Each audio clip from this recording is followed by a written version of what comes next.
ওম নমো ভগবতে বাসুদেবায়।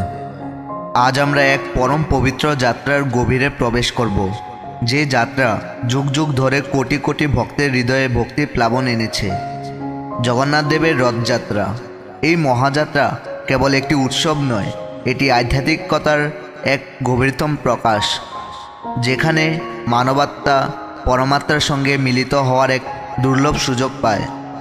আসুন আজ আমরা সেই রথযাত্রার অন্তর্বর্তী সত্য, তার প্রতিটি উপাদানের আধ্যাত্মিক তাৎপর্য এবং এর পেছনে লুকিয়ে থাকা দিব্যলীলার উন্মোচন করি। আমাদের আজকের আলোচনা হবে শাস্ত্রের আলোকে পরম সত্যের উপর ভিত্তি করে, যা আপনার আত্মাকে এক গভীর শান্তি ও আনন্দের রাজ্যে নিয়ে যাবে। জগন্নাথ দেবের রথের দড়ির নাম ও তার আধ্যাত্মিক তাৎপর্য কী? আপনারা জানতে চেয়েছেন জগন্নাথ দেবের রথের দড়ির নাম কি? এই দড়ির নাম শঙ্খচূড়া নাগিনী।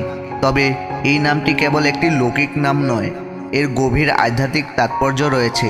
শাস্ত্র অনুযায়ী শঙ্খচূড়া নাগিনী কোনো সাধারণ দড়ি নয়, এটি এক প্রতীক। এই দড়ি জীবাত্মা ও পরমাত্মার মধ্যে সংযোগের প্রতীক। জীবাত্মা যখন মায়াবদ্ধ অবস্থায় থাকে তখন সে সংসার সাগরে ঘুরপাক খায়, কিন্তু যখন সে পরমাত্মার দিকে ধাবিত হয় তখন এই শঙ্খচূড়া নাগিনী রূপী দড়ি তাকে টেনে নিয়ে যায়। রথযাত্রা আসলে আত্মার পরমেশ্বরের দিকে যাত্রা। রথের দড়িটি সেই ভক্তির সূত্র, যা দিয়ে ভক্ত তার হৃদয়ের সমস্ত ভালোবাসা দিয়ে ভগবানকে টেনে নিয়ে আসে। এটি অহিংসা, প্রেম এবং সেবার প্রতীক।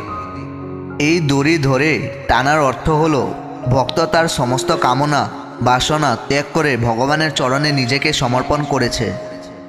এই দড়ি জীবকে মোক্ষ লাভের পথে অগ্রসর হওয়ার প্রেরণা যোগায়। এটি আমাদের স্মরণ করিয়ে দেয় যে ভগবানকে লাভ করার জন্য আমাদের অহংকার ও পার্থিব আসক্তি ত্যাগ করে ভক্তিরূপী দড়ি আঁকড়ে ধরতে হবে। এছাড়াও শঙ্খচূড়া নাগিনী নামটি আরও একটি দিক রয়েছে। নাগিনী শব্দটি কুণ্ডলিনী শক্তিকে নির্দেশ করে, যা সুপ্ত অবস্থায় মেরুদণ্ডের গোড়ায় অবস্থান করে। ভক্তির টানে যখন এই কুণ্ডলিনী শক্তি জাগরিত হয় তখন এটি ঊর্ধ্বগামী হয়ে সহস্রার চক্রে পরমেশ্বরের সঙ্গে মিলিত হয়, যা পরম আনন্দের অবস্থা। তাই রথের দড়ি কেবল একটি বাহ্যিক উপকরণ নয়, এটি মানবদেহের সূক্ষ্ম শক্তি এবং তার জাগরণের প্রতীক। এখন প্রশ্ন হলো, রথযাত্রার প্রথা সর্বপ্রথম কে, কেন এবং কোথায় প্রচলন করেছিলেন? শাস্ত্র অনুযায়ী রথযাত্রার প্রচলন কোনো আকস্মিক ঘটনা ছিল না, এটি ছিল এক দিব্যলীলার ফল। রাজা ইন্দ্রদ্যুম্ন ছিলেন পরম বিষ্ণু ভক্ত। তিনি শ্রীক্ষেত্র পুরুষোত্তম পুরীতে শ্রী জগন্নাথ, বলরাম এবং সুভদ্রার দারুমূর্তি প্রতিষ্ঠা করেন। এই দারুমূর্তি প্রতিষ্ঠা এবং মন্দির নির্মাণের পেছনেও রয়েছে এক অলৌকিক কাহিনী। ভগবান বিষ্ণু স্বপ্নে রাজা ইন্দ্রদ্যুম্নকে নির্দেশ দেন যে তিনি নীলাচল পর্বতের সমুদ্র তীরে দারুব্রহ্ম রূপে প্রকট হবেন এবং সেই দারুব্রহ্ম দিয়ে বিগ্রহ নির্মাণ করতে হবে। বিশ্বকর্মা ছদ্মবেশে এক বৃদ্ধ সূত্রধরের রূপ ধরে বিগ্রহ নির্মাণ শুরু করেন এবং শর্ত দেন যে দরজা বন্ধ করে তিনি কাজ করবেন এবং কেউ বিরক্ত করতে পারবে না। কিন্তু কৌতূহলী রাজা অসম্পূর্ণ অবস্থাতেই দরজা খুলে ফেলেন, ফলে বিশ্বকর্মা অন্তর্হিত হন এবং বিগ্রহ অসম্পূর্ণ রয়ে যায়। এই অসম্পূর্ণ রূপেই ভগবান জগন্নাথ নিজেকে প্রকাশ করতে চেয়েছিলেন, যা আমাদের এই শিক্ষা দেয় যে ঈশ্বরকে সম্পূর্ণরূপে বোঝা মানুষের পক্ষে সম্ভব নয়, তিনি অসীম এবং অনির্বাচনীয়। এই বিগ্রহ প্রতিষ্ঠার পর রাজা ইন্দ্রদ্যুম্ন ভগবানের ইচ্ছায় রথযাত্রার প্রচলন করেন। এর মূল উদ্দেশ্য ছিল সাধারণ মানুষকে ভগবানের দর্শনের সুযোগ করে দেওয়া। ভগবান মন্দিরের ভেতরে অবস্থান করেন, কিন্তু রথযাত্রার মাধ্যমে তিনি নিজেই ভক্তদের কাছে চলে আসেন। এটি ভগবানের পরম কৃপার নিদর্শন। তিনি কেবল অভিজাত বা নির্দিষ্ট শ্রেণীর ভক্তদের জন্য নন, তিনি সকলের জন্য, জাতি ধর্ম বর্ণ নির্বিশেষে সকলের জন্য। রথের রশি টেনে সকলেই অনুভব করতে পারে যে তারা সরাসরি ভগবানকে টানছে, যা এক অতুলনীয় আধ্যাত্মিক অভিজ্ঞতা। রথযাত্রার কেন অংশের আরও একটি গভীর তাৎপর্য রয়েছে। এটি লীলার অংশ। ব্রজের ভগবান শ্রীকৃষ্ণ যখন দ্বারকায় চলে যান তখন বৃন্দাবনের গোপ গোপীরা তার বিরহে কাতর হন। তারা কামনা করতেন যে কৃষ্ণ আবার বৃন্দাবনে ফিরে আসুন। রথযাত্রা সেই বিরহ এবং মিলনের প্রতীক। জগন্নাথ যখন গুন্ডিচা মন্দিরে যান তখন তা বৃন্দাবনে শ্রীকৃষ্ণের প্রত্যাবর্তনের প্রতীক, যেখানে ভক্তরা তাদের প্রিয় ঈশ্বরকে পুনরায় তাদের মাঝে ফিরে পায়। এই যাত্রা ভক্ত এবং ভগবানের মধ্যে এক গভীর প্রেমময় সম্পর্কের প্রকাশ। রথযাত্রার প্রচলন স্থান অবশ্যই পুরী, যা শ্রীক্ষেত্র পুরুষোত্তম নামেও পরিচিত। এটি বিশ্বের অন্যতম প্রাচীন এবং বৃহত্তম রথযাত্রা উৎসব। এখন প্রশ্ন হলো, গুন্ডিচা কে? আপনারা জানতে চেয়েছেন গুন্ডিচা কে। এই প্রশ্নের উত্তরটিও অত্যন্ত গভীর এবং আধ্যাত্মিক তাৎপর্যপূর্ণ। গুন্ডিচা দেবী কোনো সাধারণ নারী নন। তিনি হলেন রাজা ইন্দ্রদ্যুম্নের পত্নী, যিনি পরম ভক্তিমতী ছিলেন। কিন্তু এর থেকেও বড় কথা, আধ্যাত্মিক দৃষ্টিকোণ থেকে গুন্ডিচা মন্দিরের সঙ্গে জগন্নাথ দেবের এক বিশেষ সম্পর্ক রয়েছে। গুন্ডিচা মন্দিরকে জগন্নাথের মাসির বাড়ি বলা হয়। রথযাত্রার সময় জগন্নাথ দেব, বলরাম এবং সুভদ্রা এই গুন্ডিচা মন্দিরে 7 দিন অবস্থান করেন। এই মাসির বাড়ি যাওয়া কেবল একটি লৌকিক প্রথা নয়, এর পেছনেও রয়েছে গভীর আধ্যাত্মিক বার্তা। প্রথম হলো হৃৎপিণ্ডের প্রতীক। আধ্যাত্মিকভাবে গুন্ডিচা মন্দির আমাদের মানবদেহের হৃৎপিণ্ডের প্রতীক। যখন জগন্নাথ দেব এই গুন্ডিচা মন্দিরে প্রবেশ করেন তখন এটি বোঝায় যে ভগবান আমাদের হৃদয়ে প্রবেশ করছেন। আমাদের হৃদয়েই হলো সেই স্থান যেখানে আমরা ভগবানের সাথে নিবিড়ভাবে সম্পর্ক স্থাপন করতে পারি। রথযাত্রা হলো ভক্তের হৃদয়ের মন্দিরে ভগবানকে আহ্বান করার এক প্রক্রিয়া। দ্বিতীয় হলো বৃন্দাবন লীলার স্মৃতি। আরও একটি গুরুত্বপূর্ণ দিক হলো গুন্ডিচা মন্দিরকে বৃন্দাবন ধামের প্রতীক হিসাবে দেখা হয়। ভগবান শ্রীকৃষ্ণ যখন দ্বারকায় ছিলেন তখন বৃন্দাবনের গোপ গোপীরা তার বিরহে কাতর ছিলেন। রথযাত্রা এবং গুন্ডিচা মন্দিরে জগন্নাথের আগমন বৃন্দাবনে শ্রীকৃষ্ণ প্রত্যাবর্তনের লীলার স্মরণ করিয়ে দেয়। ভক্তরা যেন এই যাত্রার মাধ্যমে অনুভব করে যে তাদের প্রিয় ভগবান আবার তাদের মাঝে ফিরে এসেছেন। গুন্ডিচা মন্দিরে অবস্থানের সময় ভগবানকে নতুন রূপে সাজানো হয়, যা তার নবযৌবন প্রাপ্তির প্রতীক। এটি ভক্তদের মধ্যে এক নতুন আনন্দ ও উদ্দীপনার সঞ্চার করে। তৃতীয় হলো মলিনতা দূরীকরণ। বলা হয় এই 7 দিন গুন্ডিচা মন্দিরে অবস্থানকালে জগন্নাথ দেব যেন নিজের মন্দিরের মলিনতা দূর করেন এবং নিজের শুদ্ধতা ফিরিয়ে আনেন।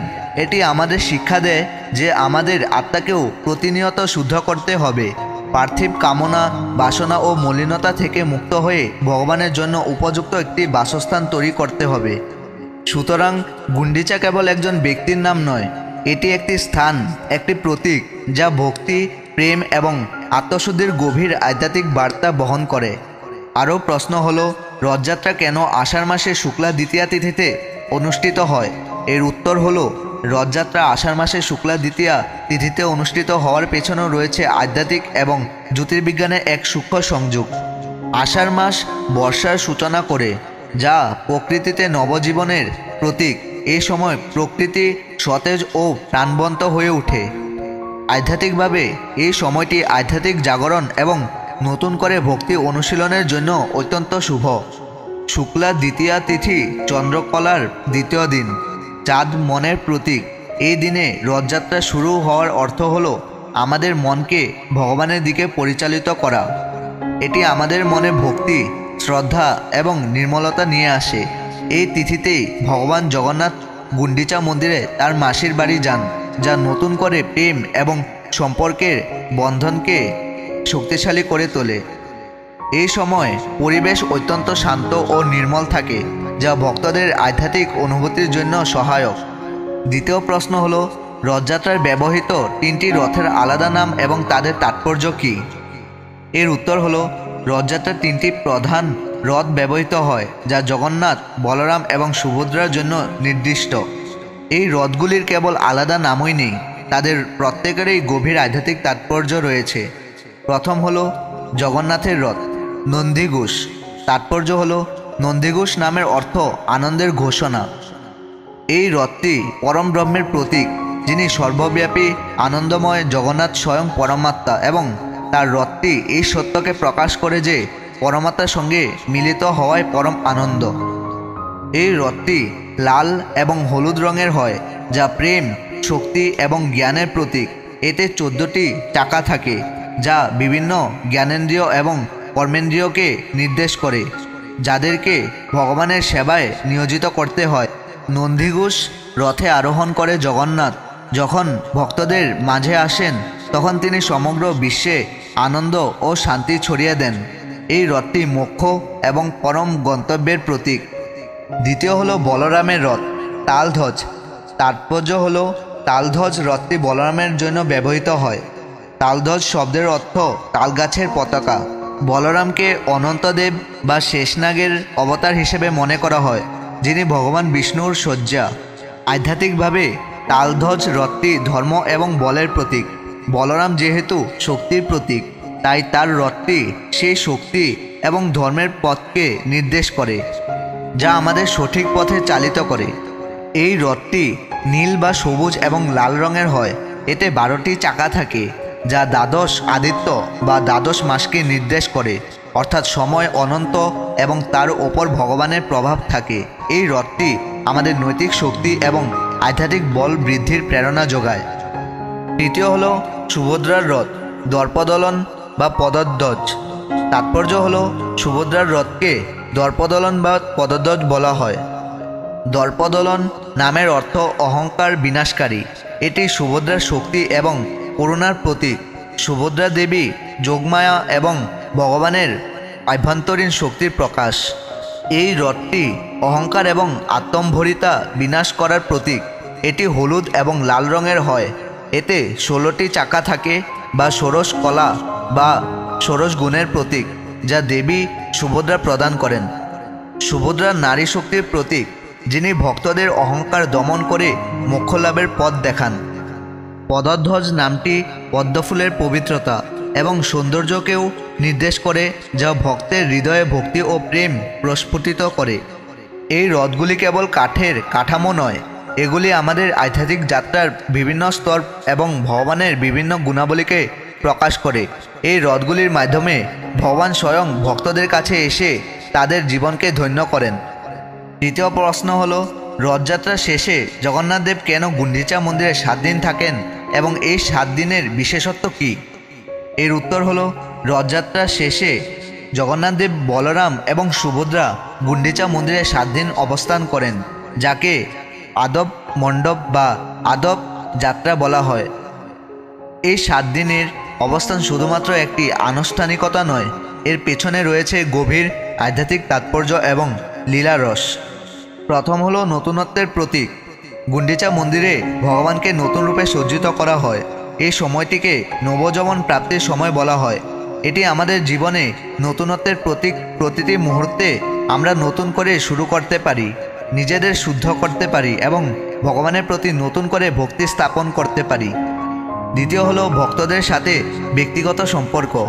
মূল মন্দিরে ভগবানের সাথে ভক্তদের একটি নির্দিষ্ট দূরত্ব থাকে, কিন্তু গুন্ডিচা মন্দিরে ভগবানের কাছাকাছি যাওয়ার সুযোগ হয়, যা ভক্তদের সাথে ভগবানের এক ব্যক্তিগত এবং অন্তরঙ্গ সম্পর্কের প্রতীক। ভগবান নিজেই ভক্তদের কাছে এসে তাদের সঙ্গে সময় কাটান। তৃতীয় হলো আত্মশুদ্ধি ও নিরাময়। এই 7 দিনের অবস্থানকে ভগবানের অসুস্থতা থেকে মুক্তি পাওয়ার সময় হিসেবেও দেখা হয়। দীর্ঘ স্নানযাত্রার পর ভগবান নাকি অসুস্থ হয়ে পড়েন এবং গুন্ডিচা মন্দিরে তার চিকিৎসা চলে। এটি আধ্যাত্মিকভাবে বোঝায় যে আমাদের জীবনে যখন আধ্যাত্মিক ক্লান্তি বা নিস্তেজতা আসে, তখন আমাদের আত্মশুদ্ধি এবং নিরাময়ের প্রয়োজন হয়। গুন্ডিচা মন্দির হলো সেই স্থান যেখানে আমরা নিজেদের নিরাময় করতে পারি এবং আধ্যাত্মিকভাবে সতেজ হয়ে উঠতে পারি। চতুর্থ হলো বৃন্দাবনের স্মৃতি। যেমনটি আগে বলা হয়েছে, গুন্ডিচা মন্দিরকে বৃন্দাবনের প্রতীক মনে করা হয়। এই 7 দিন ভগবান যেন বৃন্দাবনের লীলারসে মগ্ন থাকেন, যা তার ভক্তদের মধ্যেও বৃন্দাবনের পবিত্র অনুভূতি জাগিয়ে তোলে। এই সময় ভক্তরা ভগবানের সেবা করে এবং তার করুণা লাভ করে। এই 7 দিন হলো এক গভীর আধ্যাত্মিক অনুশীলন এবং ভগবানের প্রতি আমাদের ভালোবাসার প্রকাশ। এই সময়ে ভক্তেরা বিভিন্ন সেবায় অংশ নেয় এবং নিজেদের জীবনকে ধন্য করে। তাহলে আজকের এই ভিডিও এখানে শেষ করলাম। জয় শ্রীকৃষ্ণ, জয় জগন্নাথ।